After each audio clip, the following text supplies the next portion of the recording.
రంపచోడవరం మండల పరిధి ఏజెన్సీలో జోరుగా ఎర్రమట్టి తవ్వకాలు 1/70 యాక్ట్కు తూట్లు. రాత్రి పగలు తేడా లేకుండా భారీ లారీలతో ఎర్రమట్టి మైదాన ప్రాంతానికి తరలింపు. పట్టించుకొని రెవెన్యూ మైనింగ్ శాఖ. అక్రమ మైనింగ్ జరుగుతుంటే అధికారులకి ప్రజాప్రతినిధులకి తెలియదా?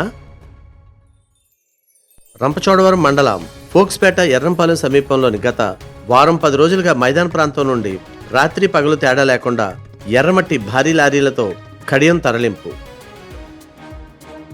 ఈ దందాకి ఎటువంటి అనుమతులు లేవని, గతంలో మైదాన ప్రాంతానికి చెందిన వ్యాపారస్తుడు సుమారు 2 ఎకరాలు తవ్వి 30 రోజుల పాటు లారీలతో కడియం వైపు తరలించారని సమాచారం.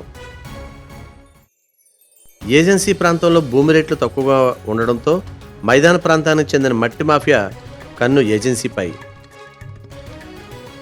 భారీ లాభాలు రావడంతో మరలా అదే చోటు ప్రక్కన పొలంలో రాత్రనగా పగలనక భారీగా తరలింపు. పూర్తి వివరాలు తెలియాల్సి ఉంది.